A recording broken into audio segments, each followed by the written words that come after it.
Oh, it's been said a bard's life can often be a hard life, or hill and dale to rove and always move from town to town. And some folk have inquired if ever we grow tired of ranging all around the world and never settling down. But one should be a little wary of remaining stationary, 'cause comfortable is lovely, but it's not the way we grow.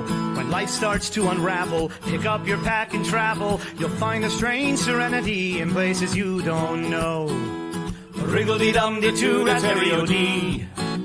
There's so much to see beyond the open door. It's outward bound we go. Who knows what we'll find that we've never found before. Adventures waiting further down the road. It's waiting for you further down the road.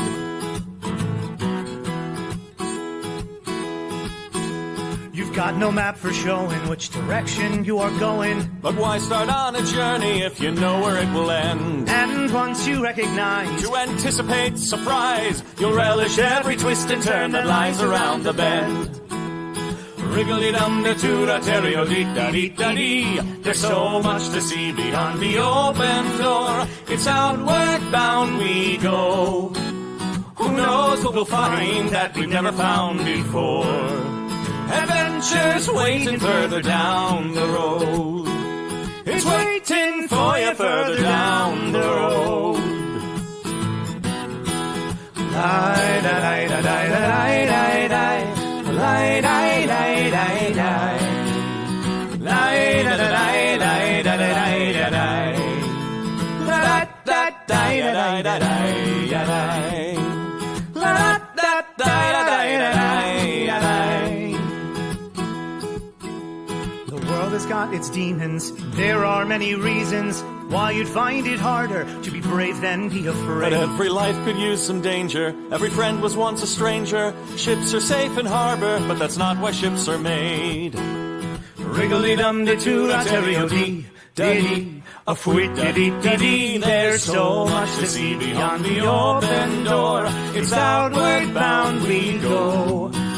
Who knows what we'll find that we've never found before. Adventures waiting further down the road.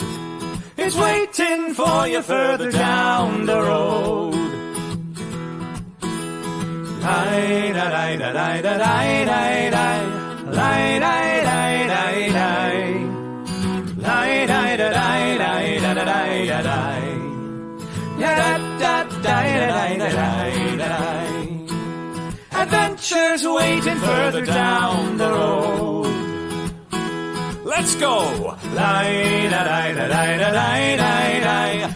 Lie-da-lie-da-lie-da-lie. Lie-da-lie-da-lie-da-lie-da-lie. Da-da-da-da-da-da-da-lie.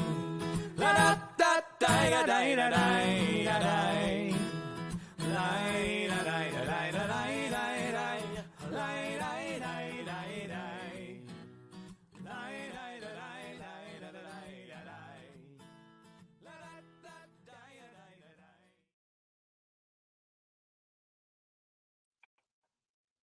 I always pop along. I always pop along every single time. This is going to be like the second out of 3 of these this week, and I always bop along. And it's fun for me to look down at everyone behind the scenes and see that they are bopping too. Anyway, greetings, adventurers, and welcome to Nat 21 Adventures monthly Patreon Saints game Escape from Jarl Island. This is part 7. Called Wolves and Fangs. Ooh, they're getting fancy now. I can't believe we are on 7 already. This is absolutely crazy. Tonight we give you more adventure on the high seas in the southern Scandinavian portion of Urt. Previously on our adventure, oh boy, we've done a lot. So to catch you up, our party encountered a tavern thief named Sigrid on the terrifying Jarl Island, that very first island, who invited them to join her on a treasure hunt. They went in search of gold, and along with the riches, they found remnants of a 50-year-old mystery. They learned of Jarl Hawk, murdered by his own right hand, Ivar Hafson, amidst a great and terrible mutiny. Then they discovered a hidden temple inhabited by a priestess whose fading memory brought some secrets of Jarl and his fiery-haired bride to light. Our players also came face to face with 3 stone giants. She is semi-useless. I will give you that one. Came face to face with 3 stone giants who allowed them to gaze into their pool of time. In it were scenes of the past, slaver ships and broken chains, mystic sacrifices and forbidden alliances, and of a captain at the peak of his madness. We also saw the return of your friend and mine, their old foe, Sheriff Toki, and his Brotherhood of the Fang. They introduced us to, or we were introduced to our new Minotaur friends, led by Decius, son of Shipwright Ravius, who was the sole keeper of the secret of Jarl Hawk's greatest weapon, Dragonfire. But most recently, our players fought a trio of very annoying sirens. They were kidnapped by and consequently, let's say, eradicated. That might be the right word for this. A gang of ruffians known as the Shellbacks, rest in peace. And finally, they discovered the grave of Captain Hannah Harry, a member of Jarl Hawk's Wolfpack and on his war council. So, that was a lot. We are 6 minutes in already. Wow. Whew. Our adventurers have set sail yet again to continue their search for more gold and for more answers. And collecting jerky along the way. Oh, and I left out the incredible, Sammy Bird, swarm. That was amazing. Anyway, now it's time to roll that nat 21 footage.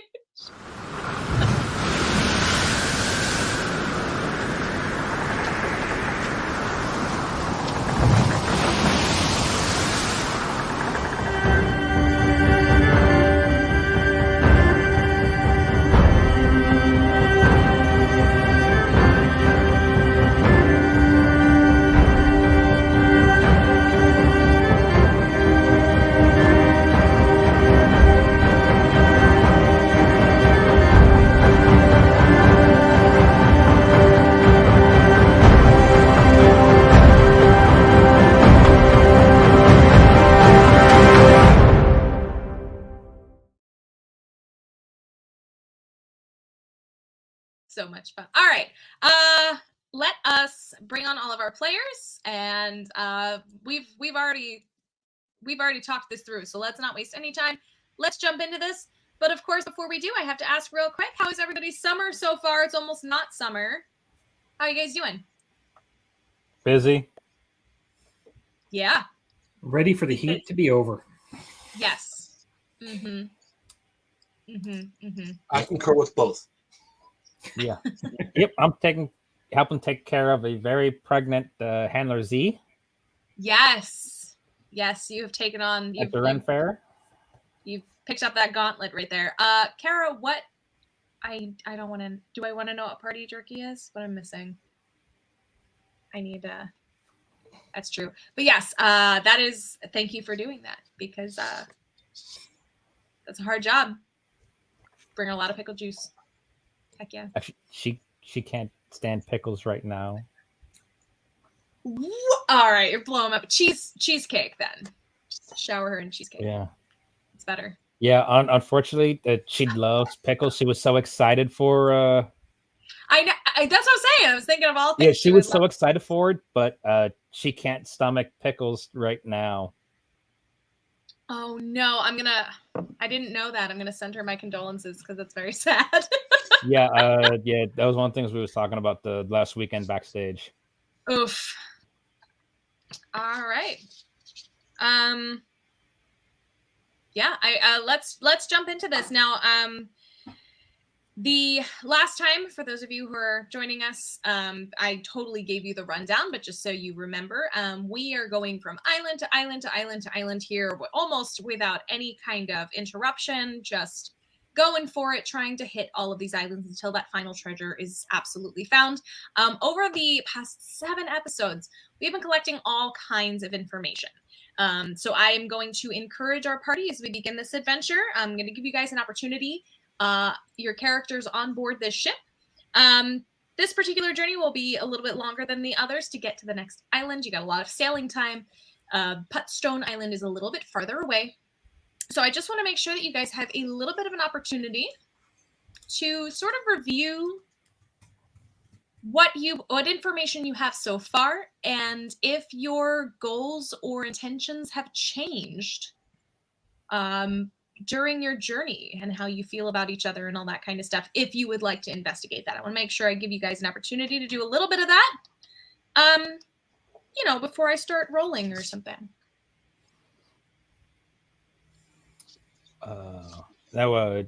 Decius is traveling with us. Yes, correct? Absolutely. Sigrid and Decius are with you. As always, just assume he Don't has care been... about Sigrid. So we have semi-useless and almost always useless. I think I know which one is which now that you've laid them out. Yes, pretty much. Pretty much. He can be very, very useful if he ever stops talking. In my opinion. Does Hasn't really done Decius anything. have any magical abilities? No. Darn. No. I'm No, he just doesn't. waiting for the opportunities when I can travel with spellcasters that'll teach me some more rituals that I can add to my Book of Shadows, because who doesn't want more free spells? That is true. Now the priestess from before, she was definitely full of all kinds of interesting surprises, but she seemed to be kind of over it. That was about the only true magic user you've encountered at this point. And I just want to give a shout out to Gnome Shopping Network, because somehow on all this traveling on the sea voyages that we've been doing, they came through and delivered. Get out of here. That's The wait, place hang on. coming in the house. Hang on. That's so cute. Amazing. Absolutely amazing. All right. So, yeah, as you're sailing, you're sort of scouring the details of this particular treasure map. You do have all the previous maps. Comparing them, there doesn't seem to be much difference in the composition of them, the paper they were written on, the handwriting that everything is in. It all seems to match up, just so you're aware. You're on kind of a 4-ish day adventure. You are in a very small, well, not very small, but you're in a, like a longboat. You're not in a very big ship with big sails or anything. So, you're trucking, but, it's going to take a little while.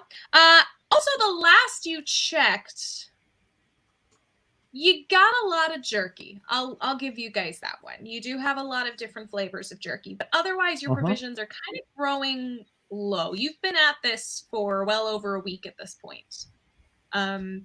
Not dangerously low, but hopping island to island to island isn't really giving you much of an opportunity to spend any of that treasure, to replenish any of your stuff.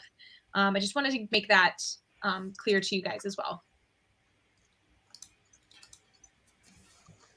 I have just living on the good berries. I have an almost unlimited supply of points battle brew. A true necessity.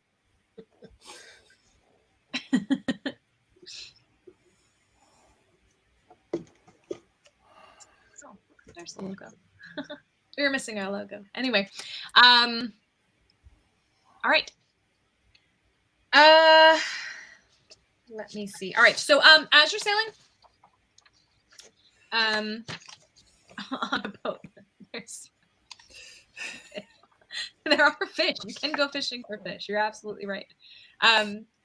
As you are sailing along, Decius has just been rambling. You have just tuned him out. He's got some great stories, but they just don't stop.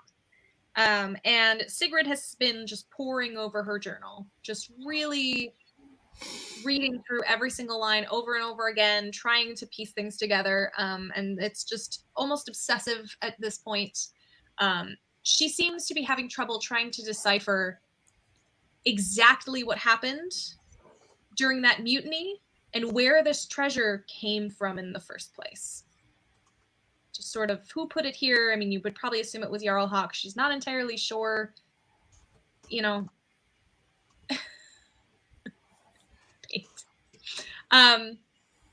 we're not putting anyone in the boat as bait, Sally. Or off the boat as bait. No, we're good. He could be I useful. mean, we You can can ask. use Sigrid as bait. No, don't use. I mean, you listen. You can do whatever you want, but you could. To be fair. All right. As you are probably on your like third day, just about it's early morning. Sun's just come up. Probably at this point you're having a lovely breakfast of battle brew and whatever jerky you're choosing today.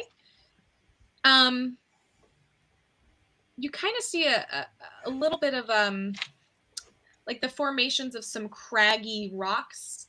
They were on the treasure map. It shows that you're getting close to Putstone Island, but you're starting to see the rocks sort of form on the horizon as you get closer and closer. No. Yes. Not she using would. anyone as bait. I don't have to be bait. You could just throw me in with water breathing, and I can be the troll motor with all the spikes I've got. I'm sure I'm going to catch fish. Now I want to see this in like a one-off episode, like a 20-minute episode where we just the adventures of Puent underwater. Shark bait, ooh-ha-ha. Praise Jawsis. Oh my gosh, is that what like a Jawsis martyr is? Like someone who like gets eaten by sharks in the name of like Jawsis? I need to know more about that. I don't know this religion that well. Trolling dwarf do do do do do do. Trolling dwarf do do do do do. Trolling dwarf do do do do do. Trolling dwarf. You're welcome, people.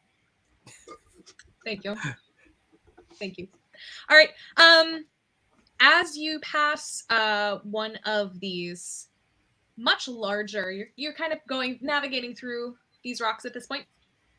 As you pass through, you do see on one side a ship begins to pull out, to pull alongside you. Yeah, let's roll a perception on that one. As it pulls out, I want to see how much you pick up before they get too close.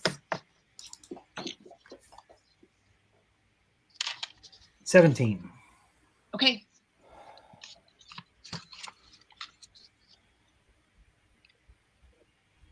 Eight. 8. Okay.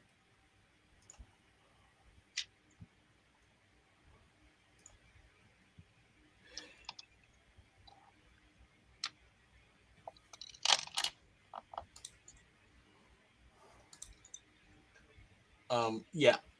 Thanks to the built-in roller for a certain program. That's 21. Woo! All right. So yeah, two of you guys definitely Puent. Recognizes, even from this distance, you can't quite see. They're pulling out from behind one of the rocks far enough out that it looks like they're going to try and like come alongside you. So they're pulling out slowly.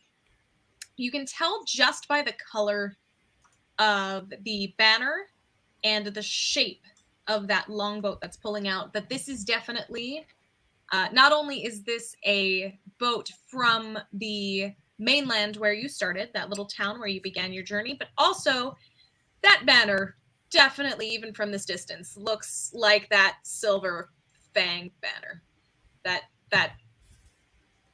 flag. Yeah, no question.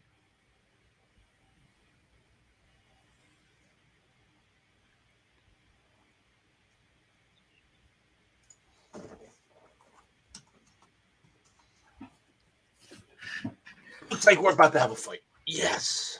I mean, so you continue rowing toward them. At this point, it's going to be hard to stop, to be fair. Sure, Okay. for the moment. All right. As you get closer, you see that it is 100% a longboat. And there are rowers on that boat as well. That's how they're propelled. Yep. Thank you. That's exactly how it works. And they are definitely pulling alongside you. As you get a lot closer, you see that silver fang on that gray banner. It is very obvious to you, and you recognize a familiar face on the bow, sort of flagging you down as if to sort of in greeting, perhaps I'll say. Is it a certain supposed authority figure? Oh yeah, it's Sheriff Toki. I was just giving it the drama there, you know. Yeah, he. I knew I should have teleported after him. I look at Yeah. Argrax, and I mean it's a Viking longship. Mhm. I've stowed away some of the weapons that are there so I could have extras if needed. Nice. I'm just looking at the whole thing of having the bearded axes there Okay. and thinking, should I throw it?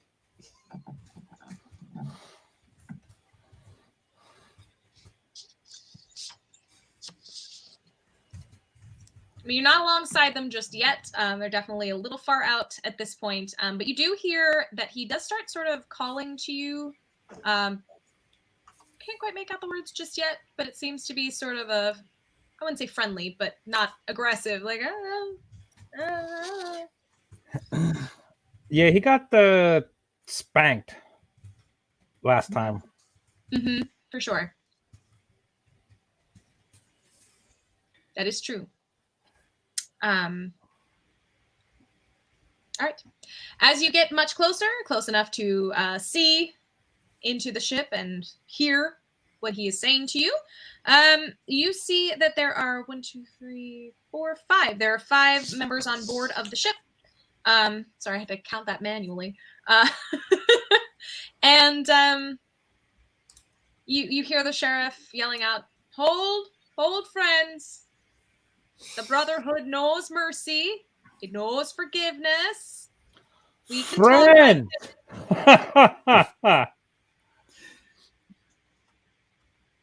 Change your tune, eh? Oh, of course. All we ask is for the girl and that book of hers in exchange for forgetting any of the past happened, or the 3 of you exist. Shall we make our deal? Just we'll throw down a plank. She can come on over, and I'll leave you be. As much as I'd love to get rid of this useless sop, we still need her. Oh, for what, laddie? You don't need her at all. Bring her to me, and you can go on your way. You've already aimed your boat there for whatever it is you're going to, so I won't get in your way. I say unto thee, nay. We like the wee loss in the back there. Sigrid sort of looks at you like, History. what? Since when? Oh, only because of the history. She is useless, but still. Thanks.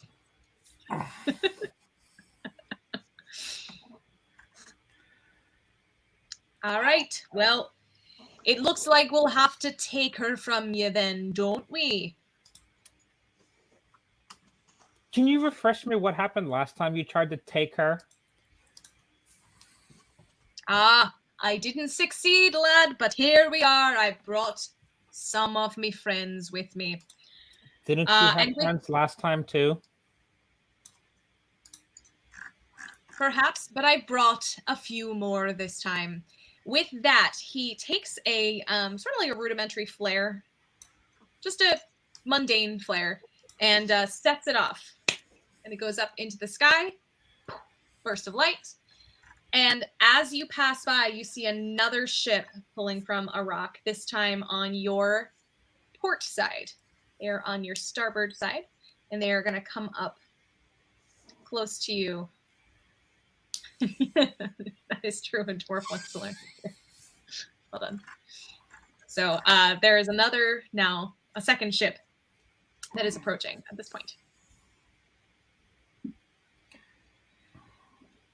Hey guys, I'm going to put something on one of these 2 boats. I wouldn't get within 30 feet of her. Oh, you do you, boo. You do what you need to. And with that, I'm going to cast Conjure Woodland Beings and drop a sea hag on the deck of that second boat.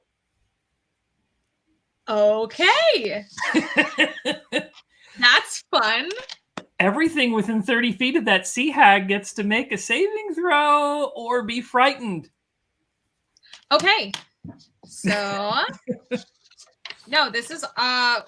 Okay, hang on. Let me get my stuff out here. All right. So that's you said the second boat that's coming up. And just for clarity, I'm going to use the name of the ships. You can clearly see when they get close enough to you, just because we've got two ships going at the moment. Sheriff Toki's ship on the side in silver paint says the Wailing Widow. The pun is wailing like a WHAL. Anyway, and then the second ship is the Bountiful. So you are attacking the Bountiful, the one that Sheriff Toki is not on. And there are going to be 5 that are going to be making a save.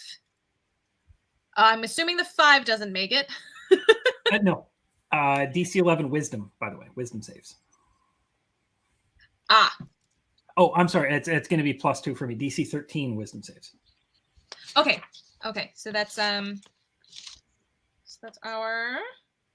Give me one moment here. I got a lot of NPCs on here. So it's wisdom. So that's going to be 11. Nope. That's going to be a 12. Nope. And a 10 and a 10. It's 4. Oh, and then another 10. Okay. Nope. They all fail. Okay. They all fail. Wow. That is not good. Okay.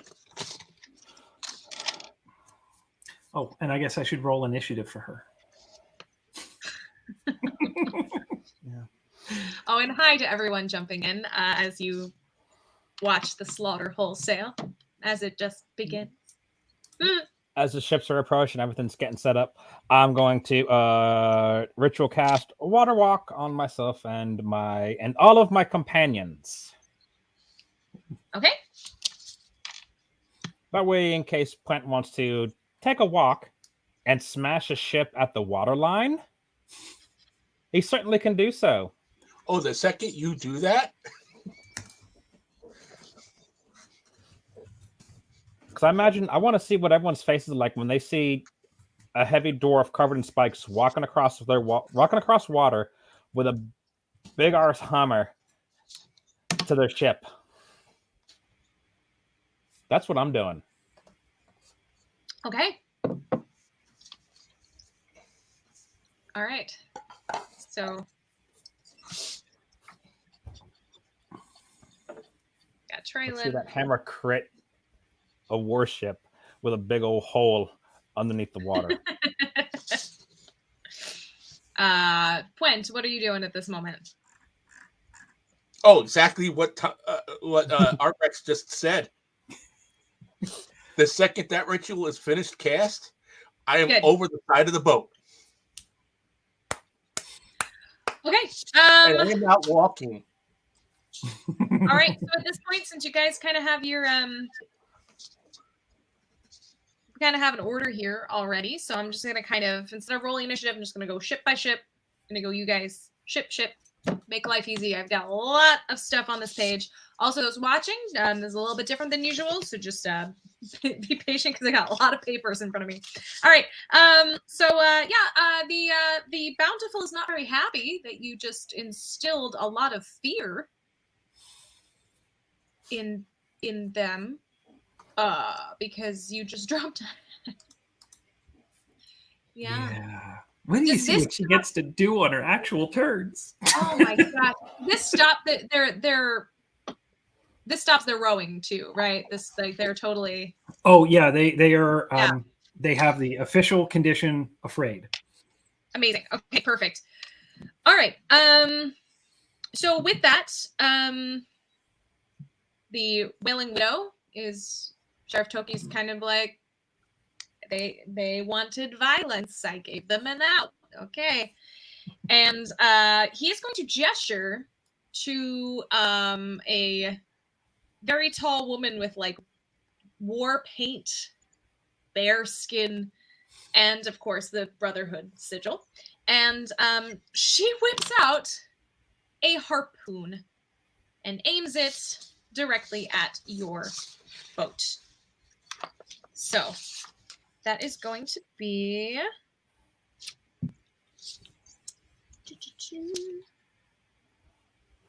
all right. So we are within 100 feet.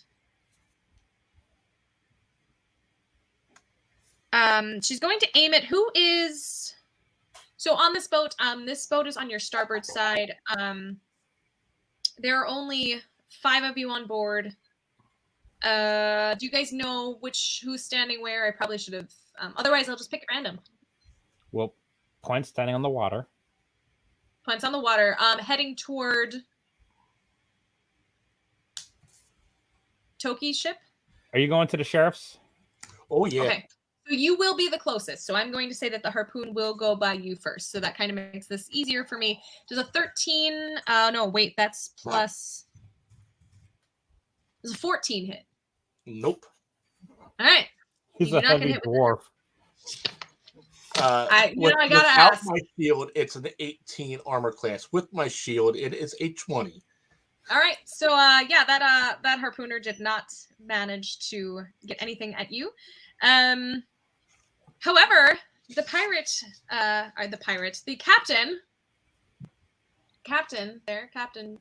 Sheriff Toki, he's just gaining all kinds of monikers now. He has this crossbow is the word I'm looking at it right now and I couldn't say it. A crossbow. So he's going to, it's a little one. He's going to take aim at you, Traylon, because you have completely messed up his plans. That was unforgivable. Mm-hmm. It's gonna be it's gonna be an 8. No, that's not gonna hit me. Not as well as I wanted to do. Wow, I'm rolling low. No. Way to go, Paulo. No. I can't. This is oof. All right. Oh, that crossbow is cute. No, no, it missed. I know everything is missing. All right, and at this point, you have your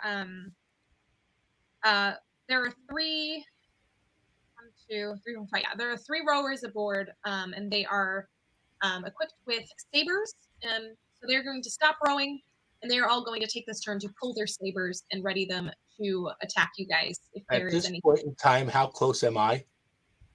You're very close. The ship is trying to come alongside you. So I'm within 60 feet. Yes, absolutely. Can I see the deck? Well, can I see where they're standing well enough? Yeah. Bonus action, spiritual weapon. Okay.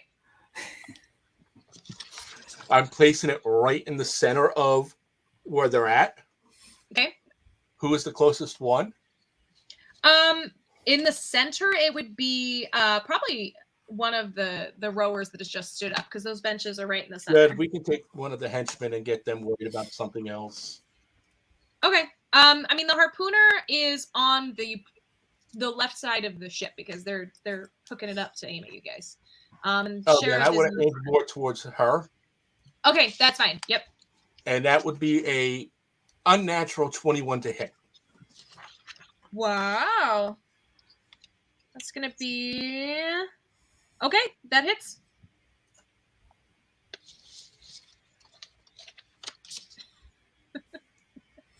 And that is 6 points of damage.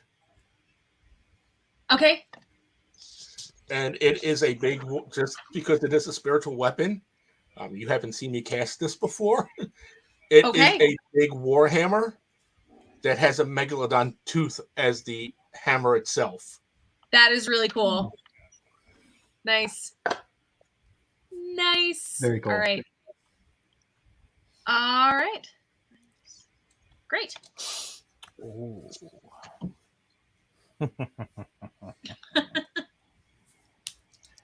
Yes. All right. is it Argrax or Traylon at this point? Who am I on here? Because our bountiful is not taking a turn. They're terrified Traylon of was whatever taking that actions was. before me, so. Okay. Sorry, I should have rolled initiative, but you guys were like on board, and I'm like literally and figuratively. So. So you were doing what, Argrax? I was saying you took actions before me when we started off, so you go. Oh, okay. Okay. Well, I will go ahead and as a bonus action turn on my archer form, just so I can use some of that in further rounds, and I will cause a bonfire to appear where the sheriff's standing. Nice. Okay. So just let me know when his turn starts, and I'll tell you how I much sure damage will. he takes. Oh gosh. Yeah, something tells me he has effed around a little too much, and today's the day he finds out. Yeah. Yeah. All right. Argrax. All righty then. So let's see. We are going to. How far away is the ship from us now? The one on your starboard side is like right up against you almost at this point, and the one coming up on your port side, it's getting closer, but it's still 100 feet out at least. Oh, okay, great. That one's aimlessly drifting. Yeah, it's sort of just trying to get. You They're guys not have rolling. stopped for combat, so this one's Okay, there. so I'm going to cast Firebolt at the other ship. Okay, as they tremble. Let's see. That's going to be 18 for it to hit the ship. 18 to hit the ship, and it hits. Yep. Let's see. All right. Yep. Obviously, flammable object hit by the spell ignites.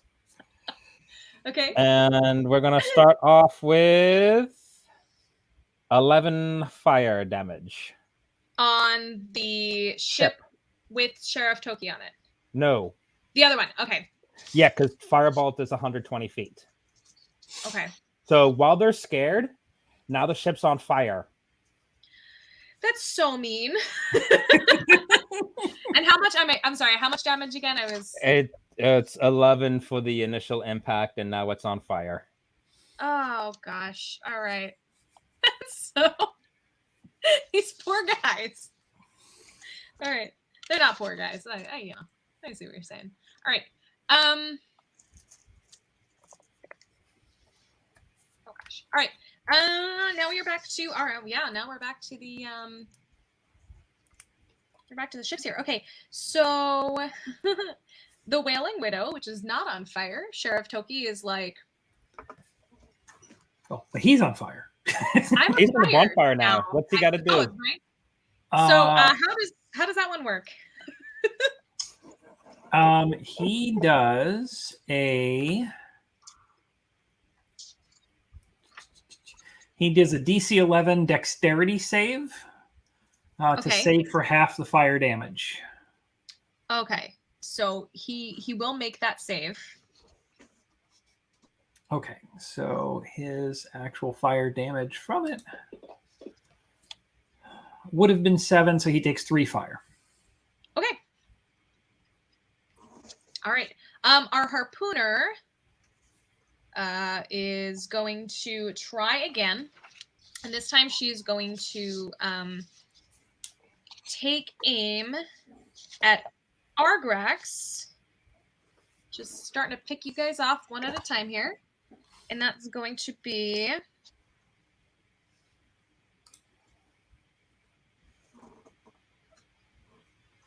that's an 18.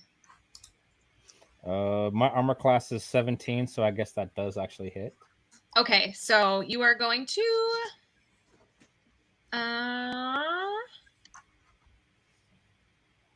so that is 2d8. So there's going to be 11 piercing. 11. I'm so sorry. She's not. I am. Reaction? Not the reaction you're thinking of. I've actually got another plan. Oh no. I'm going to use Misty Escape. Once per short rest, when you take damage, you can use a reaction to turn invisible and teleport up to 60 feet to an unoccupied space you can see. You remain invisible until the start of your next turn or until you attack or cast a spell. I'm going to go over to the other ship. Poof. Okay. Okay. So that way I can just show up and whammo. Yep. All right. So the other three, yeah, let's just call them henchmen at this point. They're cannon fodder, pretty much. They have their sabers drawn, but one of them has grabbed a plank and is currently, since you guys have come up alongside each other, is currently attempting to place it down for use in, basically coming aboard your ship. So had the same idea as you are, Rex, but it isn't doing it as cool. Cool. All right, great. How close am I to that plank? Oh, you're there. It's above you at this point because you're running on the water. Point smash. Put a hole in the ship. Yeah, he can go across. Traylon can take care of him. We can walk on water. It don't matter if we're on the ship when it sinks. We're staying above the water. Meanwhile, I will let you know. The joke is that Sigrid and Decius don't do anything, and usually it's because the most that they're able to do is sort of like draw their knives and hope nobody comes at them. So they're actively helping. They have their knives drawn in case someone does board them. I'm just throwing that into the mix here. I'm not going to roll for them unless we have to. They're not sitting on deck chairs, although that would be really funny if they did. You're just like, you got it. You got it. I'm going to be over here. We're going to eat some jerky. All right.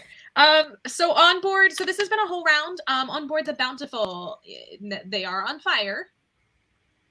Are they still very full of fear? Well, yes, they will be very full of fear. If they can see her, they can roll again, DC 11, at disadvantage to overcome that. Okay, but at some point, she's going to get a turn too.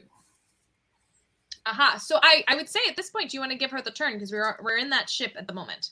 Okay. Yeah, so we can give her a turn. Are there two of them in one direction of the ship? I know she's kind of in the center. So I guess there's two in one direction, three in the other. There's two. Yeah, so you've got the three rowers in the center lined up, holding the oars in either direction. And then you've got on that boat, you've got two others quivering in fear, one at the front and one at the back. Okay, so one at the front, one at the back, three in the middle. She'll start with the ones that are right there in the middle. She's going to grab two that are sitting on the same side. She's going to actually claw attack one of them. Okay. And give the other one a death glare. Okay. So her claw attack is a 19 to hit. Holy crap. Oh, yeah, sure does. That's for 14 damage. Holy crap. A one off max damage. Well, she clawed through one of those poor little henchies. He's just gone. That is... He's gone, and the other one has to roll a DC 11 wisdom save. Oh, my God. Okay. All right.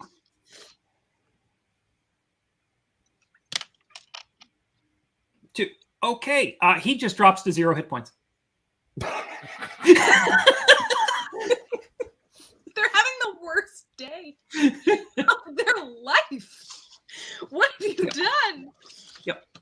Quint's looking at that as he drinks some liquid courage. Oh my God. That poor third guy is just like, yeah. Okay. I suppose we're back to because there's Oh, you said they can do a wisdom Yes, they can do a wisdom at disadvantage. at disadvantage. Okay. 13. Oh boy. Nope, that is another low roll. I rolled a 3. This is going great for me today. Oh gosh, this is not the time. And where is my guy? 17. So he's going to make that one. That was with disadvantage. Oh shoot, I'm sorry. 17, so 14. 14 saves. All right. Sorry. I'm still reeling. You took out 2 guys.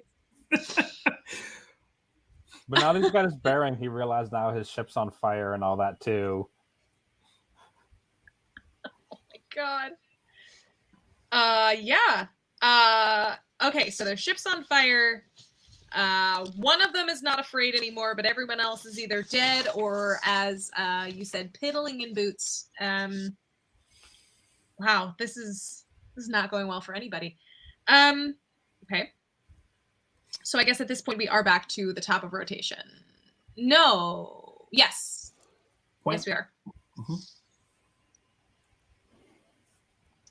So one chance. Praise Jossus to fathom the chum in the Holy Coast. And D&D Beyond was nice. It gave me a natural 20. Oh. Two-handed with the Warhammer. So not only is it a crit, it stops the boat. Like, it freezes the whole boat for a second. Well, for a turn. No Well harpooner, no Toki, all frozen. All right. And Well done. that is gonna be So everybody on that boat is now frozen. for one turn. Okay. For 18 That points of includes damage to the boat. Carvax, unfortunately.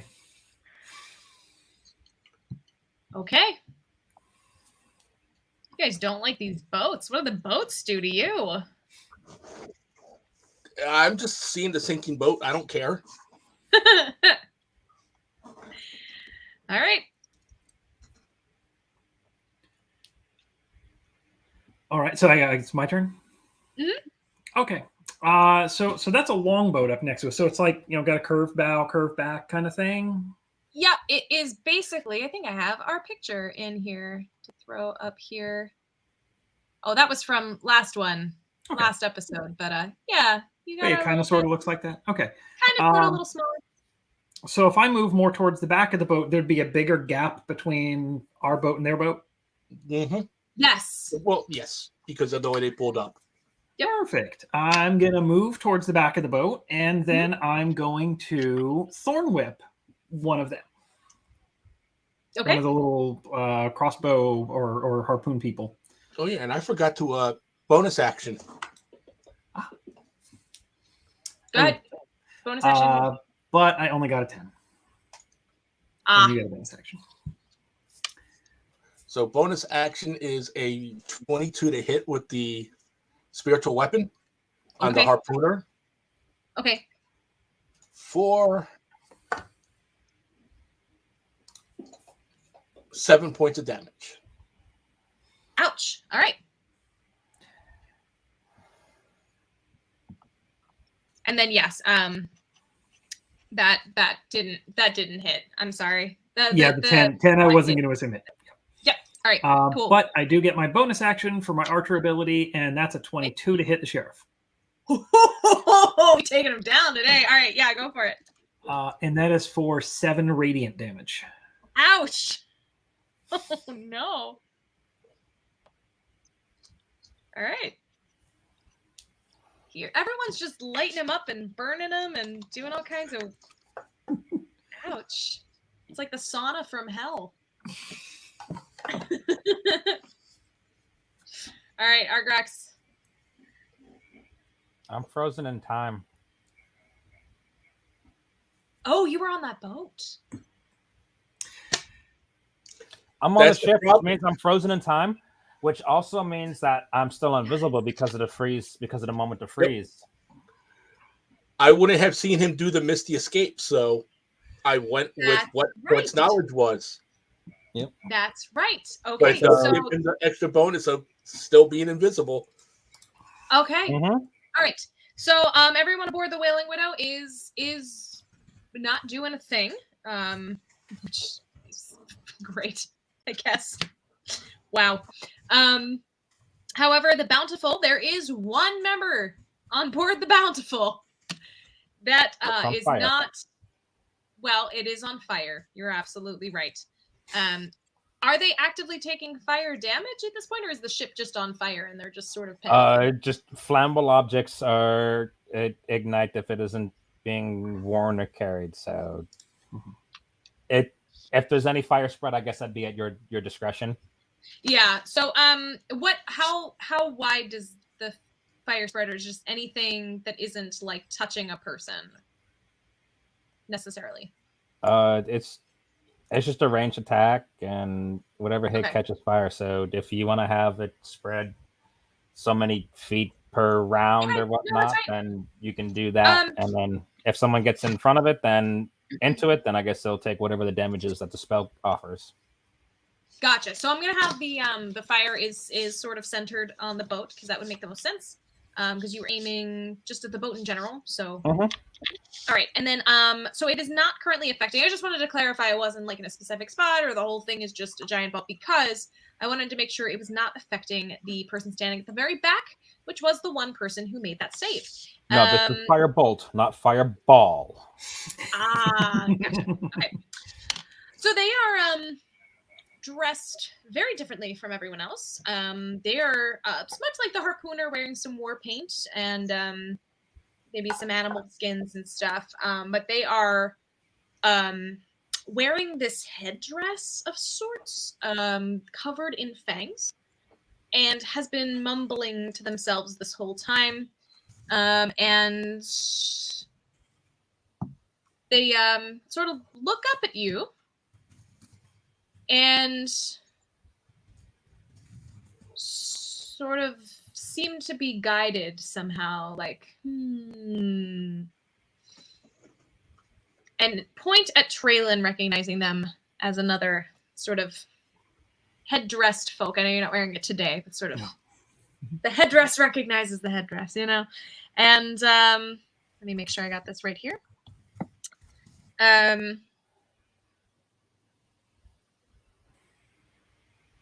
Which one am I going to go for here?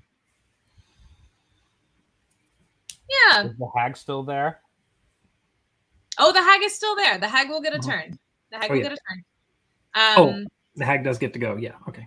The hag does get to go again because we're back on that round. But this poor person hasn't been able to do much at this point. And when I say poor, I mean just for me, not for you. They're going to cast Hex on you, Traylon. Yeah. So it is a curse. Sort of white light sort of shoots from their palm in your direction. Basically what that means is that with concentration, I can deal more damage to you on an attack. Okay. Is there a save or anything, or is that an attack roll to target me? That is just an attack roll. That is not. That's okay. That's just it. If you if you happen to you know what, we'll get there when we get there. Okay. Yeah. I was just wondering if I could woe him and reduce his odds of hitting me with it or something. I don't see that. The only thing that you could do at this point is break their concentration. Oh, okay. So, which the ship is on fire. So yeah. Actually, this is a great question because it's her turn at this point. Does the hag have a name? Oh, you know what? I had thought of one, and Beverly. Oh, that was the wrong exactly time. The reaction I wanted.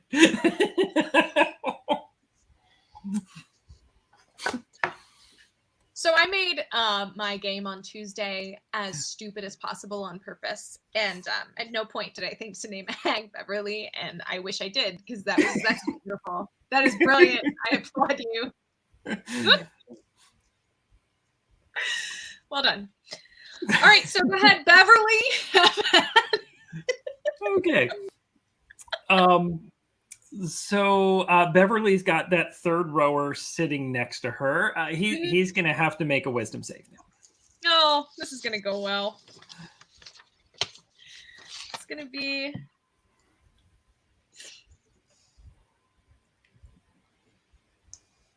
Yes. Okay. He also drops to 0 hit points. He just gave up. He just totally gave up. He's like, I'm out. And the sea hag goes running towards the other one with her claws. Wow. So it essentially is like Sadako. Oh, and she rolls a 23 to hit with her claws. No, that wasn't a crit. So this is the other person. Yeah, she's going to run towards the one that's not afraid of her because her powers work against the ones that are afraid of her. She would rather claw the ones that are not. Okay, so just so you know, there is someone with a great axe in the front who is terrified, and then you've got your shaman, your Fangs shaman in the back. That is who she's running Yeah, towards. she's going for the shaman who's not terrified. Yep. 23. 23 to hit. Oh, yeah. And that breaks their concentration as well. Not as much damage. It's an 11. And they get a roll to see if it breaks their concentration, right? Is that how that works? Hang on. Let me double check. That's a great question that I should know the answer to. Yes.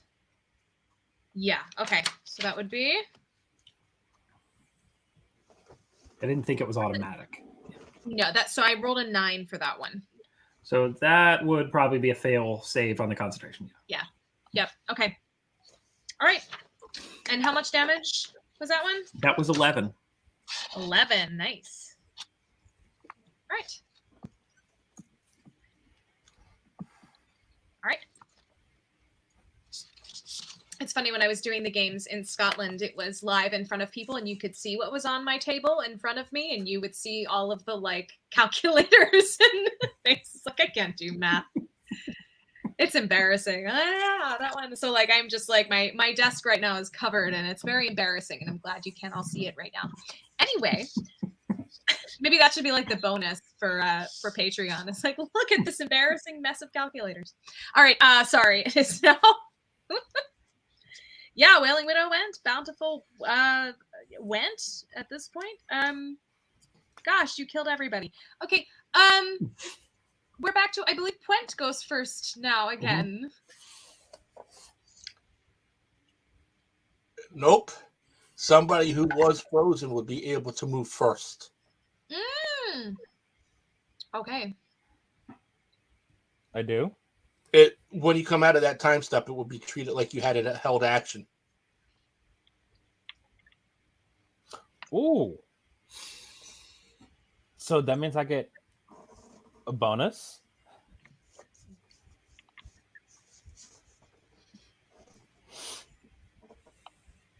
All right. So, okay, then let's see.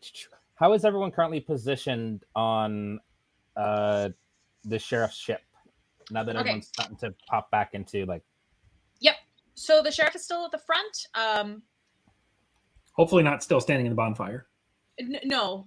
He's moved away from the bonfire. He's still taking charge from the front of the ship. It's not that great, because directly behind him to his left is that harpooner with the harpoon sort of resting on the side. Toward the middle, after her, there is that plank that was put down, and then the other two are standing like squarely in the center of the ship. There is nobody in the back of the ship at the moment. Look at my little diagram. From the middle of the ship to the front where the sheriff and all that is, how far is that distance? Let me actually read this so I don't mess it up. So the whole ship Okay, so the whole ship is 50, so that's 25 on each side. And add that to my perfect. diagram. So I have that written in a different spot. That's fine because I'm looking at a 5 by 30 foot attack line. I'm a dragon. That is true. I'm using my acid breath attack.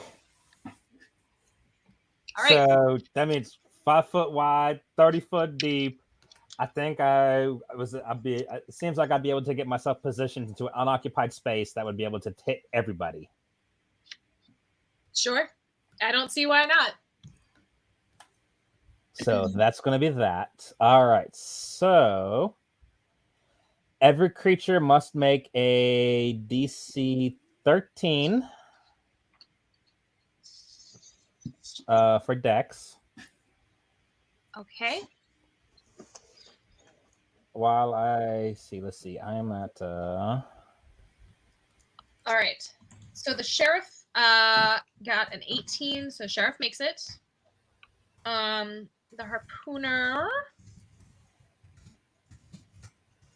is a 14. And then our guys, let me just make sure I'm doing this right. Our fellas, I'm just gonna roll them collectively. They're just gonna they're collectively, they have a 10. Because they get +0 anyway. So there you go. All right. So let's see. Everyone that passes save will take half. Failed will take full, and we're rolling. Was it 3d6 at my level?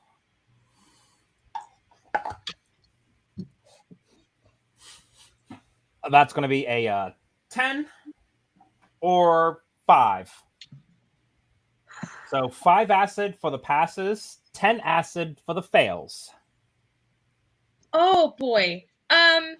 Okay, hang on one sec. Let me do some math in here. Oh, don't you know? I'm just gonna outright say that your henchies, the one guy who was trying to come across, and the other ones are just crying. They're just crying like small children. They've dropped their swords and they're just in the fetal position crying. They're just crying. Because keep in mind, I also just appeared out of nowhere on them too. It's just it's too much. They just wanted to be cool and wear the Fang symbol, and now they're crying. However, the harpooner and the sheriff are still at it. They ouch, but they're still at it. So.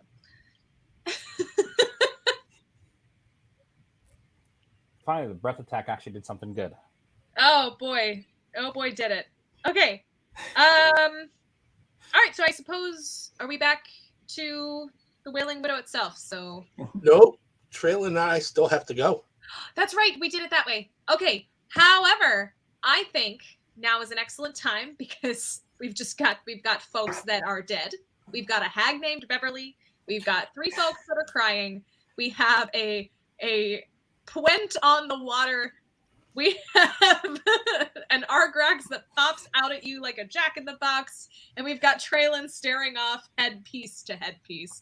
I think now might be the absolute perfect time to do some confessions. What do we think? All right, hang on. There we go. I woke up this morning and the stars called woe upon my enemies. And her name is Beverly.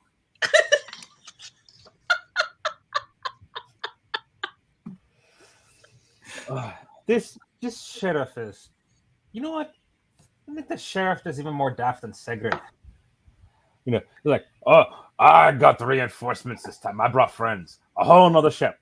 Yeah, your ship ain't done nothing except get wrecked by a sea hag, is on fire, nobody left alive on it, and it's just you and your harpoonist now. Yeah, this guy ain't very smart. Why does he think he's gonna come at us? We're demolishing him. He doesn't stand a chance. I mean, Sigurd's more useful than that.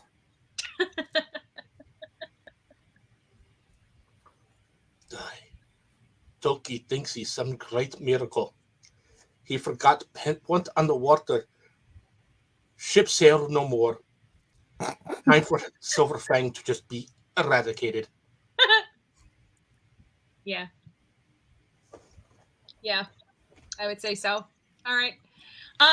Before we can go any further, now is an excellent time for a little commercial break. So we couldn't do the show without our sponsors, and we are very happy to have them. So, first of all, we are brought to you tonight by Mab's Mobile Mercantile. A whirlwind of whimsical merch awaits you at Mab's Mobile Mercantile, where you can find stickers, magnets, mugs, and more with incredible and hilarious imagery made by our very own Mab Just Mab. Be sure to drop by the shop at mabsmobilemercantile.com.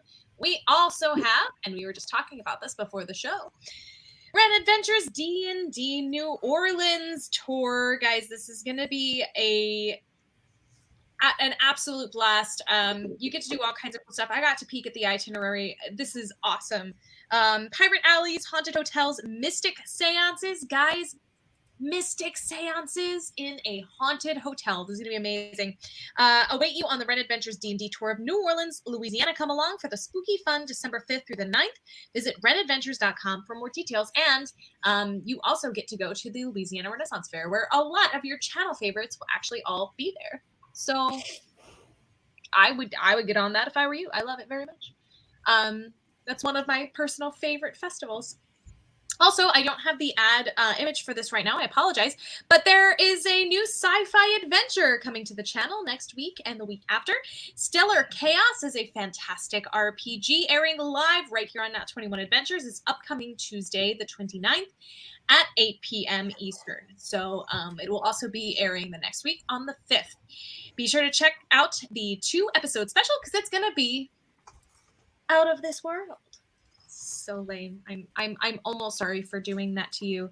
However, most important of all, we couldn't bring the nonsense every single week without you folks. That's right. It is thanks to your support and your viewership that we can bring you swashbuckling campaigns like this every day of the week, just about. So here is to each and every one of you. Huzzah! Thank you. You rock.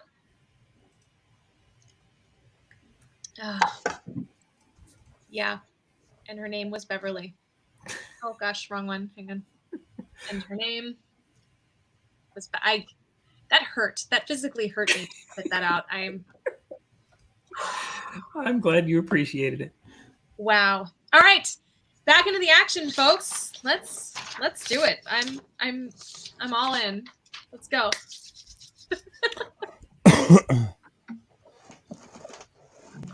It was I don't recall now who's next. Pointer Argrax is going, or Traylon. I'm sorry. Pointer. It's my turn.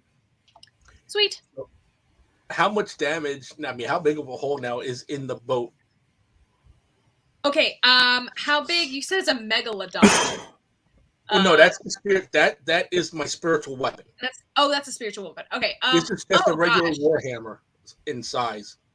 If you're gonna, if it's anything like drywall, it's at least a foot diameter, if not more. Oh, good. So it's got a lot of water pouring in. I'm not worried about it. I will take my action to. Well, actually, at this point, I will just be able to swing over. Yeah. I'm swinging over, going, "Oh, Toki.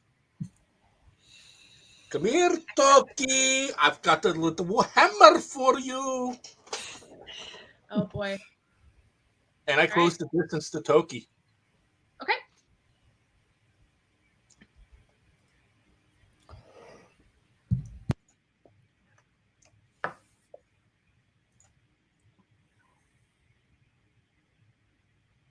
I don't know if this hits or not. 16. Oh, no, it doesn't, but it was close.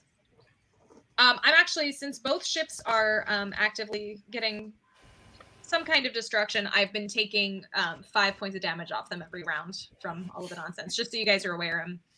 So this is, there you go.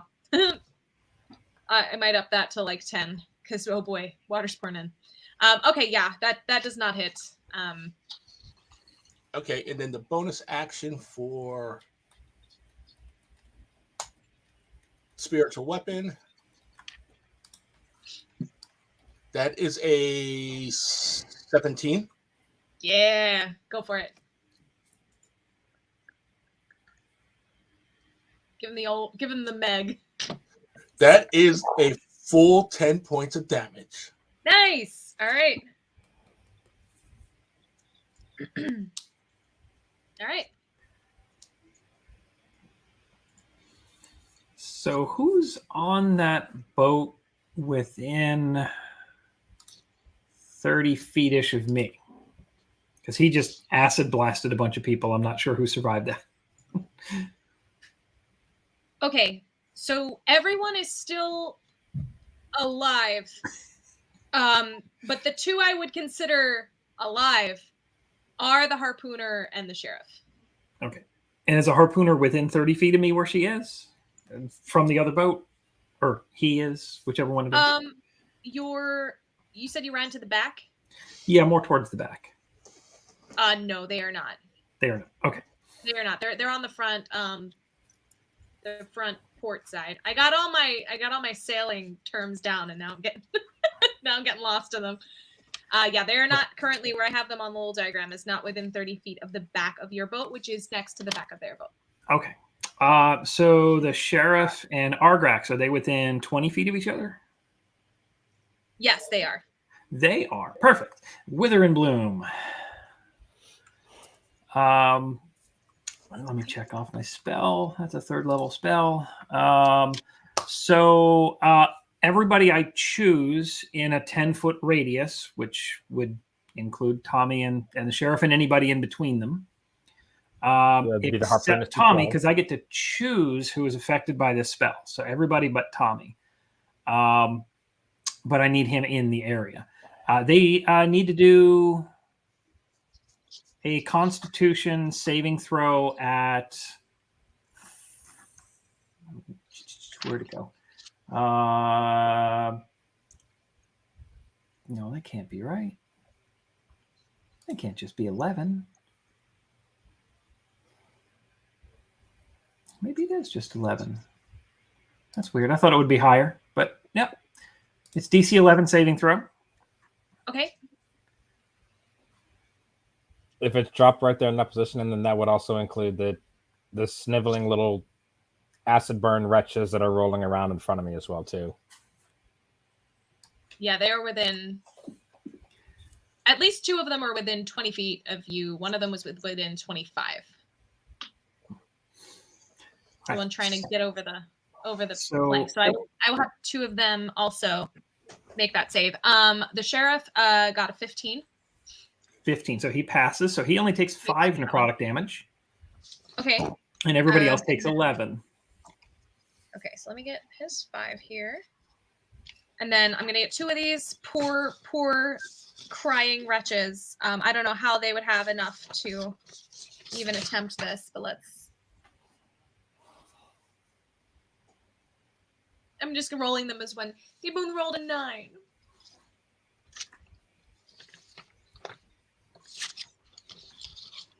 That's not a pass. No. How much did they take again? I'm sorry. 10? 11 if they fail. Oh boy. Okay. They're 2 of them are dead. One is still crying. One is crying harder now. Okay. Yeah. And Tommy, you may spend one of your healing dice, and you get a +3 to that.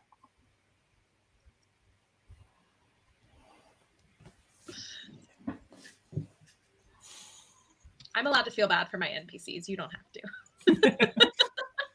They don't even have names. I didn't even care enough to name them. And then I'm going to point my finger at the harpoonist again and hit her with my secondary blast for it's a 13 to hit. Yeah, that'll hit. Oh, cool. Yeah. So that is 11 radiant damage. Ow. Fantasy Grounds is rolling high for me tonight. Oh my gosh. All right. I've only had a 7 and a 3 below 10.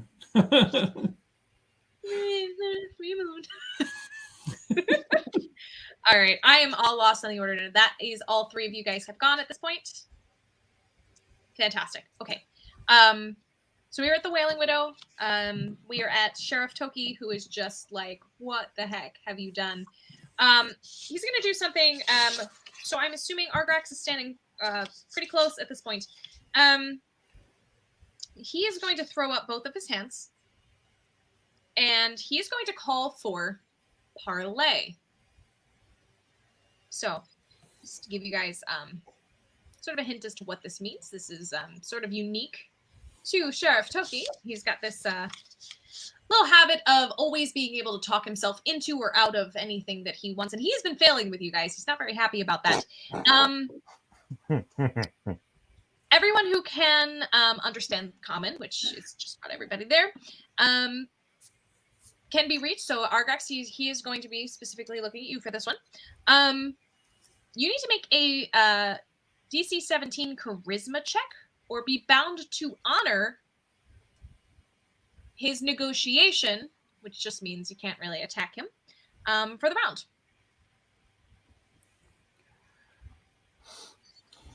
Stand by. Pig whistle on Toki. Oh no! Wait, did that come in? That was beautiful, Get out of here. Get out of here. No parlay.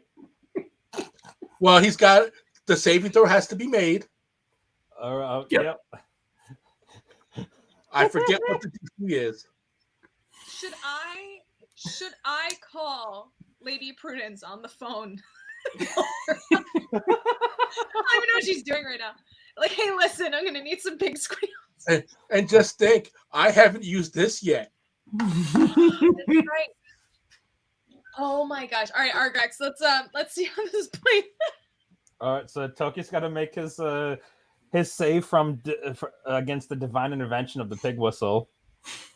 Okay, remind me again how that one works. If you know or if Sally knows, because I know I already forgot from Tuesday. What is the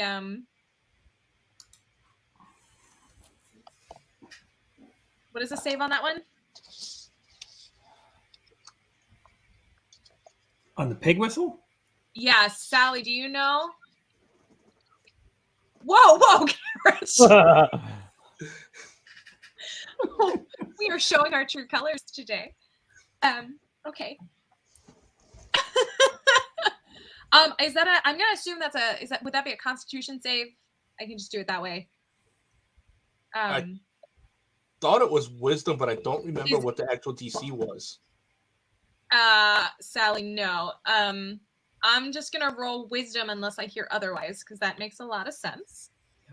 Let's see what the roll is. It's either gonna be very obvious or maybe. Okay, so I only rolled with my, so it comes to 8. So I'm assuming that is a fail. Oh yeah, that's definitely a guaranteed fail. Oh yeah. So let's paint this beautiful picture for everyone who is waiting with bated breath to see how this one plays out. Sheriff Toki is sort of doing like a Hail Mary pass in his mind, just so you understand. He's never had it get this bad before. He's usually able to talk himself into or out of anything, bribe anyone. So he is going to use his power of parlay to just see if he can get away from all of this with what he wants without any more damage. And he sort of takes a deep breath, smiles that really gross smile, smirky smile he does. And much like, okay, there's 2 references here. One of them nobody is going to get because nobody's ever seen this movie. There's a film from the 80s called American Rickshaw, in which Richard Pleasance plays a character in which, if you know what this is, I really appreciate you, where he plays a character that is a preacher, and all of a sudden he is overtaken by the spirit of a pig demon and starts squealing into his microphone like a pig. Thank you, Punt, for knowing that. If you are not familiar with that film, and you have ever seen, I don't know if you're like a Broadway person, you've seen Phantom of the Opera when Carlotta goes to sing her big, beautiful aria, and all that comes out are frog ribbit noises. So imagine I'm thinking off like Willow. Oh yes, or like in Willow when they completely turn into pigs. Just completely unexpected out of his mouth is a big, loud, horrifying.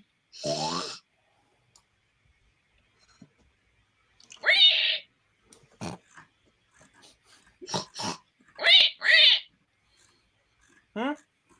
Oh no! I did it. Something? No.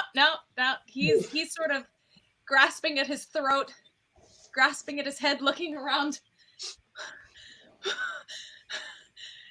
panicking. And all concentration is broken. All of the parlay is completely gone. That's it. Well Yeah, done, and Sal. he picked the wrong person to even try to go up against. I'm a charisma character. Hmm? I'm almost maxed out, so I'm at +4 on my bonus roll for charisma. Okay. So it probably would have failed even regardless. So right now he's for a minute, which is going to be several rounds Oh for yeah. combat. Oh yeah. He can't. Yeah, I actually pulled up my copy of Eisendor's, and the pig whistle, just for Sally and for any other DMs. It's a DC 11 Wisdom save, and if they fail, Okay. they squeal like a pig for 1d6 minutes. Roll a d6. Okay, so it's a 1. However, after that, I'm just silent. So none of this is good. None of this is good for the sheriff. I mean, So I'm just going to throw it out there. If somebody wants to give Puent a crit, his next action would be the time for it. Okay. So I believe the at this point we have moved on to the harpooner, who is just as confused as everyone else. Does a harpooner need to make a shooketh save? I'm thinking, like, is there like a constitution save for suddenly being turned into a pig and like you don't know what to do with your body? Anyway, that harpoon is facing the ship. So Argrax, unfortunately, it would take a whole turn to turn it to face you. So the harpooner is Unfortunately. well, I mean, for the harpooner, listen, I get to empathize with them. You don't have to.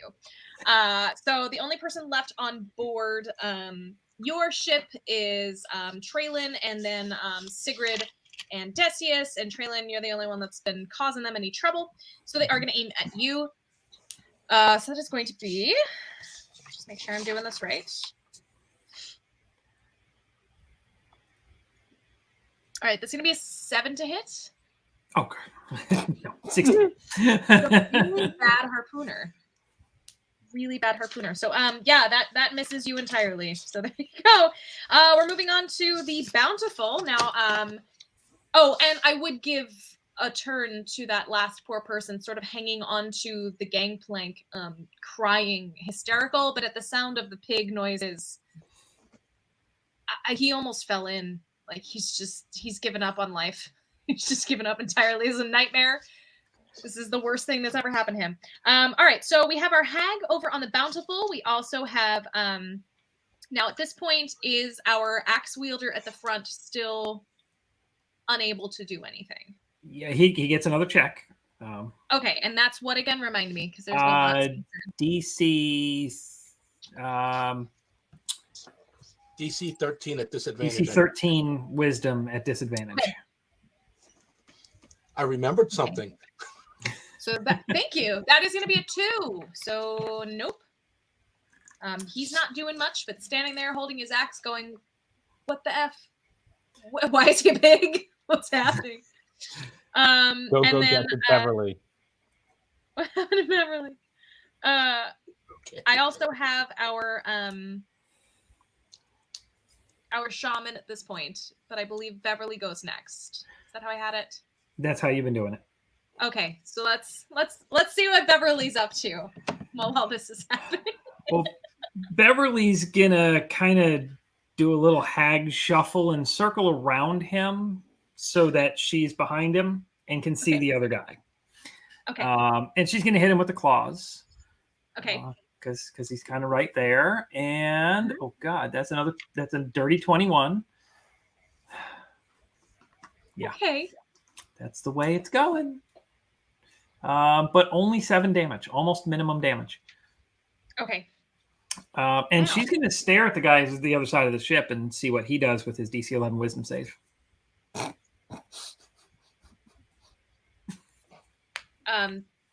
Clutch his axe in fear is what's happening. He passed. Did he pass with a? No, he only got a 2. No, well, that was on the. That was the first roll. This is that was to avoid. That was to see if he was still afraid. Yeah. Understood. Am I at disadvantage for this one as well? No. This is just straight Wisdom 11. Straight Wisdom. No. It's a 10. So he drops to 0 hit points.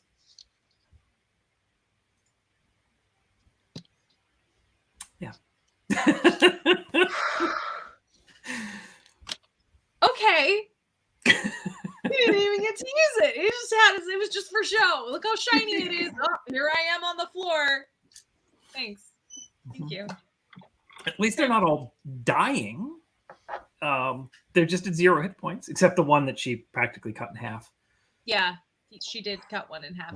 Oh no, it's fine. There's just pigs and hacks. And the fire's bigger on the ship now. Mm-hmm. And the fires. That's right. I have to spend a round. You're absolutely right. Getting the fire out of here. So that's let me do that math real quick. Because you're right. Another round has passed. That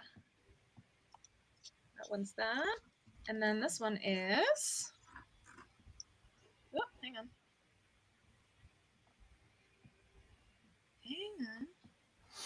All right. So now the ships have taken their respective damage. The one taking 10 at a time because it's got a massive hole in it. The other taking 5 at a time. So the shaman at this point is sort of like I'm alone. I'm the only one. He sort of runs his fingers through the collection of fangs, sort of drawing their power. And Argrax, he's just real mad at you, so you're aware. Everyone's aiming oh, not Argrax, Traylon. Everyone's aiming at you, Traylon. I'm so sorry. I'm not doing this purposely for you to get everyone's. Mm-hmm. Oh, is it going to try and cast a spell with the sea hag standing right next to it? That might not be a good idea for it. Oh no, go ahead, cast a spell. I'm just saying, he's just channeling he's just mad at you, man. Okay. Yeah, he was gonna absolutely attempt a spell. Because that's what I've decided is happening. Actually, it's gonna be a cantrip, is what I was planning on doing. I don't know if that changes anything here. So he is going. Yep. Any spell or range attack at a non-adjacent creature provokes an opportunity attack.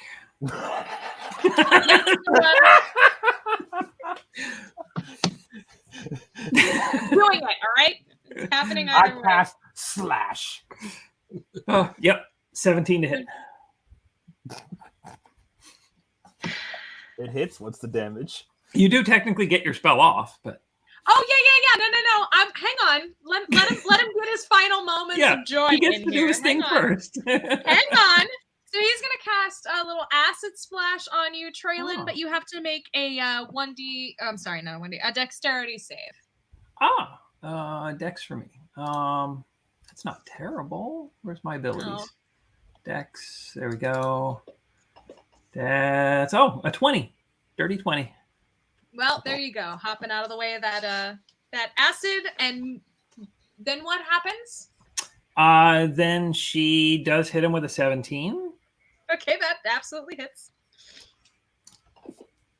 So that's 10 claw damage. Ow! It's about average for that attack. Oh boy. Yeah. 2d6 Please plus 3 tell is a me the nasty shaman attack. looks over and says, "Clever girl." He does now.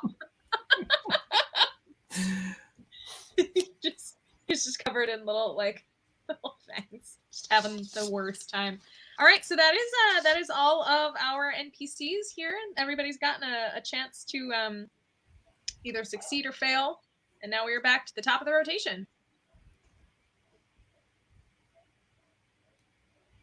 Does Argak still get to go first because of the time stop, or is it back to Point? I think we're back to Point.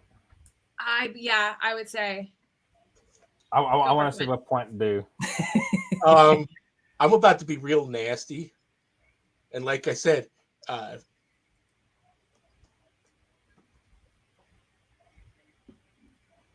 if anybody wants to, give Point a crit, this would be the time to do it. I don't know if Sally just gave. No, she was. I think No. she was asking me if it was an Oh, she was X21. asking. Okay. Yeah, folks, if you want to do it, now's the time because we're getting to we're about. And Cara went ahead and did it for you. All right, Kara thank gave you you, the Kara. 21. All right, Kara. I am casting Guiding Bolt at Okay. 4th level, Okay. which is 76 of damage. Okay. And where are you aiming that 76 damage? Oh, that's Toki. And it is legitimately almost maxed out. It is 70 points of damage. Okay. Okay, hang on. Let me map that one out. Excuse us Oh, for a yeah. moment while our DM remembers how to breathe and do math. He's not well. He's not dead. He's not well. He's not well at all. He's sort of the distraction of the whole pig nonsense and now not being able to talk because apparently he has been completely silenced. Nothing has ever gone this poorly for him before, and he is sort of watching the other guy crying on that plank, going, "You know what? I might start doing that too." Like that looks nice. That looks like a nice thing to do And at the then, moment. because this will be the last time, because the bonus action will go off at the same time as this, it does Okay. it does cost my concentration. Okay. Plus 5 Whoa. damage. Whoa, So that's Sally! 80 points. That also, so that's it's still off of a crit, so that's actually 10 damage. Yep. Describe to me the manner in which Sheriff Toki explodes, if you will. Yes, because the 70 was doubled. I forgot about that. Oh yeah, that's 140. That's 150 damage. No, Oh no. it was 70 total for including doubling. Oh, that was. Oh, it was already doubled. Okay, but it's still But 80 with the damage. plus 5, it makes it 80. 80 points of damage. Which was So- enough to explode him in a million pieces. But please, So tell us. Toki's getting to look at Point with all the spikes and the Warhammer coming at him, thinking Mhm. that, oh, here comes the dual-handed hammer. I should be able to get out the way like I just did the last time. And then Point stops and just points a finger. And this little ray of light bullseyes him right between the eyes. And at the same time, Little Miss Harpooner gets hit with an 18 Okay. for 5 points of damage as the Megalodon Tooth Warhammer disappears. Okay. All right. Wow. She's also, I'm assuming, just gets hit with gore like slasher movie style. I think we all pretty much did on that book. I mean, let's be honest, Traylon may have got a couple pieces over there. Well, that happened, and we all saw it happen, and now we are gonna go to sleep tonight knowing that happened. So, who's next? Oh, and I still had 3 third-level spells to go if I had to with Guiding Bolt. Oh boy.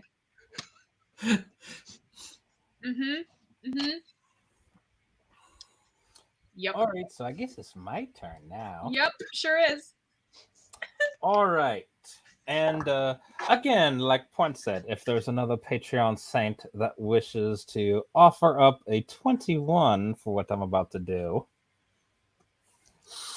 we're going to see what we can make happen. I am actually going to use a spell slot this time. Okay. And I'm going to cast Witch Bolt. Ooh, okay. Heck yeah, Witch Bolt. So,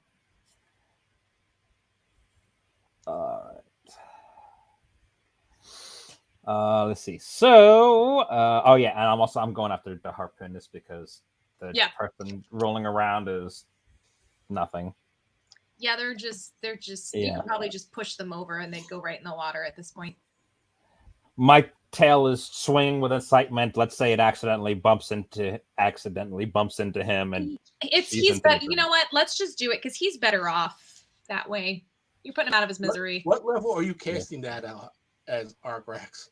Oh, at 4th. So that's 4d12? No, 5d12. No, 4.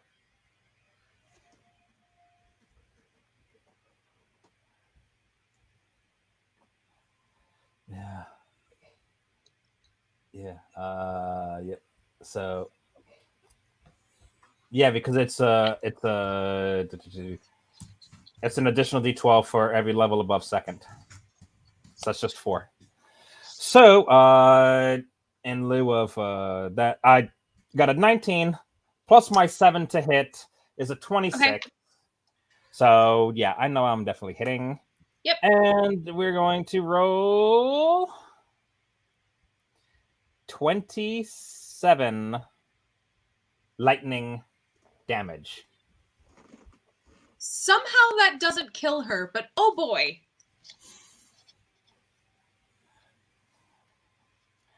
Hang on. Yeah. And this is also a concentration spell too, so it automatically triggers my next round.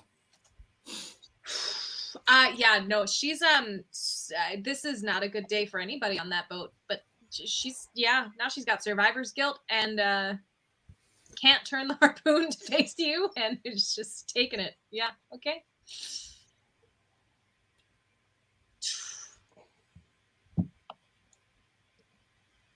Go on. Okay, Traylon, you're up again. Let's do it. Traylon. Okay. I'm just gonna move close enough to give her a whip. See if I can catch her with the thorn whip. Probably not at a 12. Doesn't hit. Yeah, I didn't think so. That's unfortunate. Well, she'll just take a arrow to the face. Okay. Maybe 19. Yeah, that's probably pretty close to the face. Yeah. Yep. Mm-hmm. So 6 radiant damage from that. Ouch. I can do that math because it's in the single digits.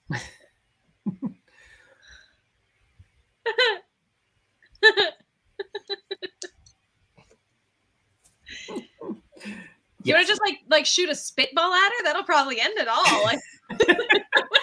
I wish I had a spitball to spit. I don't really have. I was hoping to catch her with a thorn whip. Couldn't really do much without that. I mean, all she needed to do was even just try any sort of range attack on me, and then I'll hellish rebuke her back with 5d10 fire damage on the hellish rebuke. However, I've got something great for Beverly. Oh boy. Is it? But it's the other boat's turn, right? Yeah, it is the heart. We are back to Wailing Widow. Now, again, she can't really turn her harpoon at this point. It is squarely aimed at the other at your ship. However, so she also has like a short sword, and she's gonna take this turn to draw it, knowing that there's no point in this harpoon at this point. The threat is right behind her, and she is going to take her turn to draw that sword. Because oh boy. And that is everybody on board that ship. It is just it's just her draw a sword making a final stand. And I would say there are people on the Bountiful. And by people, I mean a hag and a shaman. And, oh, that's right. I have to take 5 points off of that ship. Or 10 points off of that ship, excuse me. And 5 points off of this ship. Okay. And I think it's Beverly's turn. Beverly. Scaredy cat saves because the one guy's still scared, ain't he? No, the only one left is not scared. Okay. Yeah. But no, they're all Beverly gone. is gonna grapple him and give him a kiss only a sea hag can give, and then try to pull him into the deep. Finish him.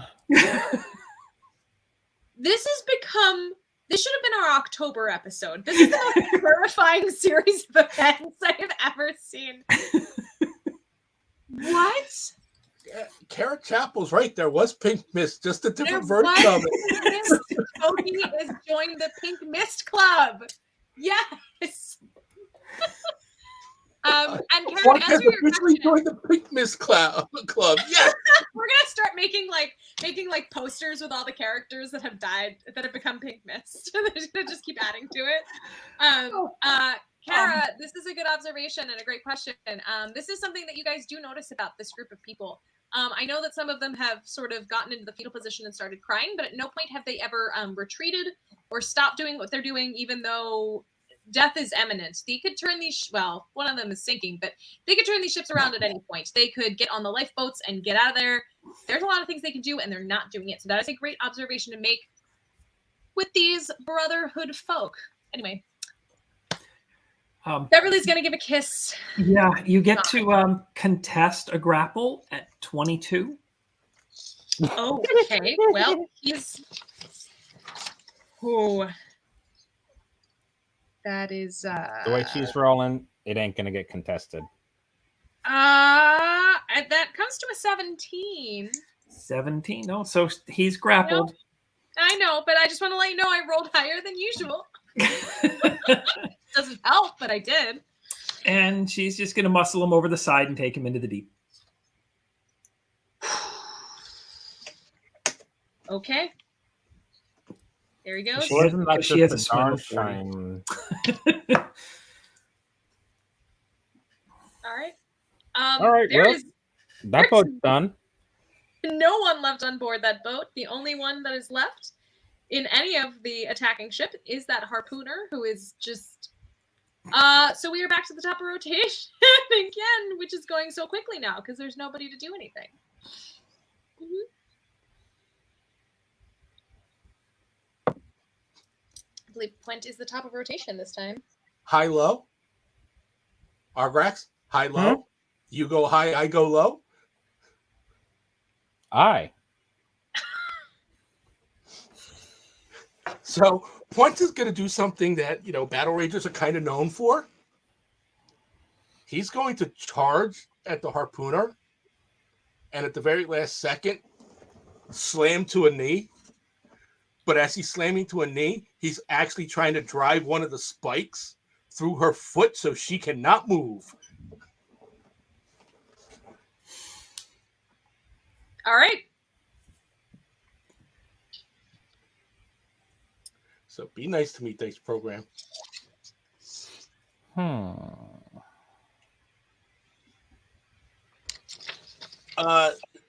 Yeah. That's a natural 20. Get out of town. All right. Well, yeah, that's yeah, she's pinned. I mean, I'm doing it to not cause any damage, so it's literally trying to slide and just catch the top so she can't move. Okay. All right. Oh, okay. So, all right, let me go back to my spell here. Let's see here.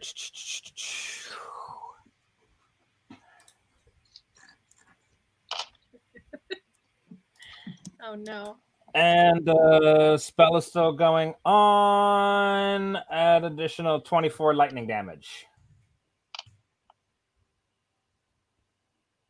24 lightning damage. Because I haven't changed anything, so my spell is still active. Okay. Well, shall we add to our pink mist club today? Because there goes our harpooner. I never even gave her a name either. That's how much she meant to me. Yeah, the lightning just kept coursing through and just Yep. poof. She poofed like a birthday cake stomped on by a toddler.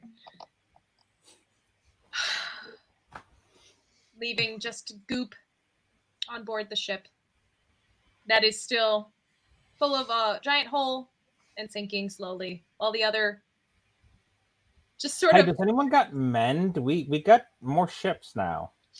You could keep the ships. You absolutely could.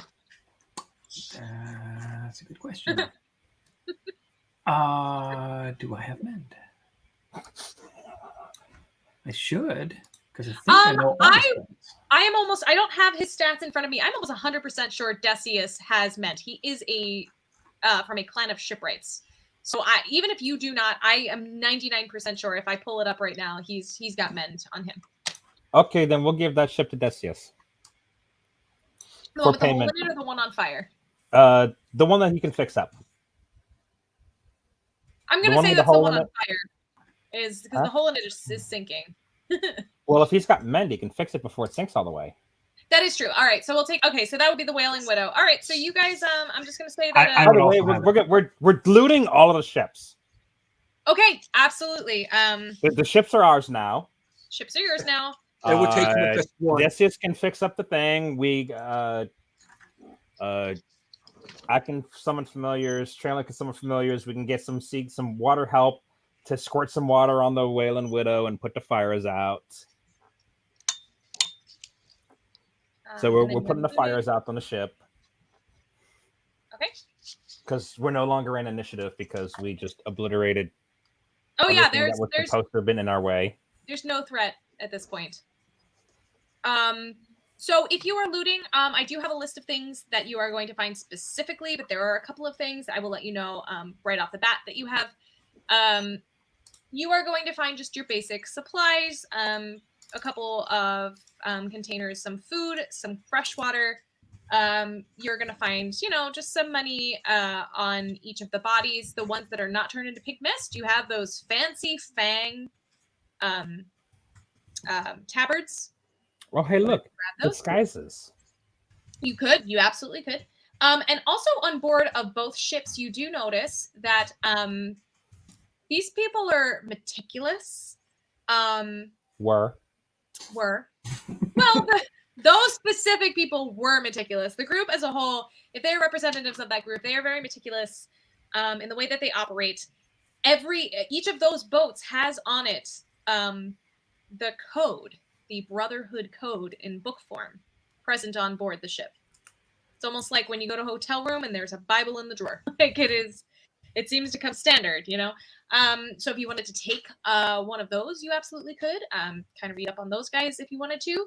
And then going in the bag of holding with the other book that I have. Awesome. And then they do have a couple of barrels of spices. They do have some other stuff on them, and I will send you all of that information. Ooh, yeah, I'm definitely taking the spices because now I can make some good flavored jerky. Nice. Other than the weapons described and some of the lighter armor, they're traveling in lighter metal armor. I will give you more specifics on what you can find in that particular case. They don't have any kind of magical items or artifacts on them. Just so you're aware.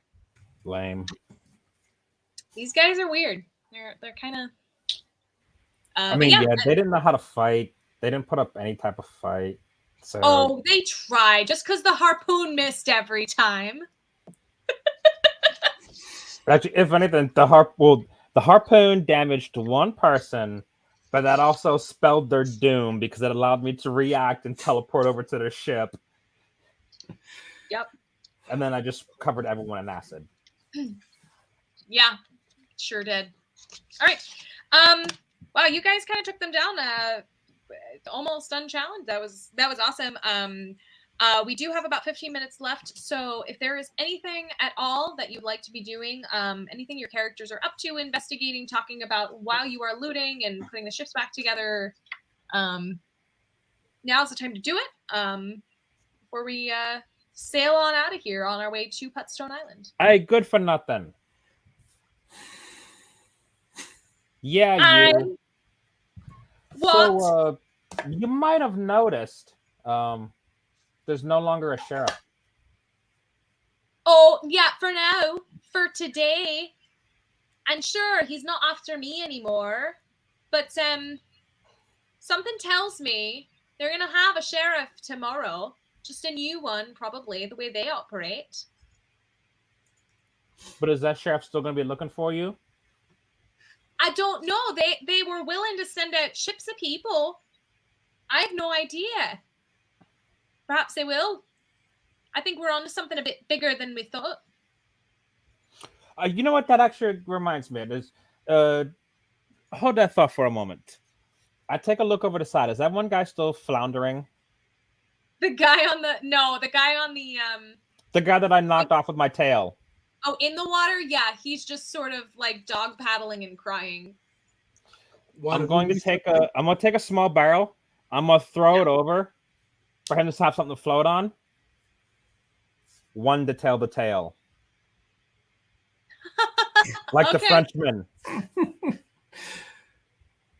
You certainly could, yeah, because he was not going to be doggy paddling for long. He was very much just giving up. Yeah, I'm gonna do that. That way he can pass back. Yeah. Tell Joffrey I want him to know it was me. Yeah, that's the one to tell the tale. And he was so scared, and he's got acid burns and all that. Yeah. So we'll see. We'll see if that might help dissuade any chasings, because like he just witnessed everyone get obliterated in like a few minutes. Okay. Or like 25 seconds. How many rounds did this take? What? 5 rounds? 6? 36 seconds. Yeah. By 3 people and a sea hag. That should be the tagline for all of our games. Nat 21, 36 seconds in 2 hours. Oh no, wait, I missed this one. Kara says the name of the episode should be Sweet Argrax's Badass Song. Beautiful. Yeah, anything else you guys would like to be doing other than prolonging that poor man's misery?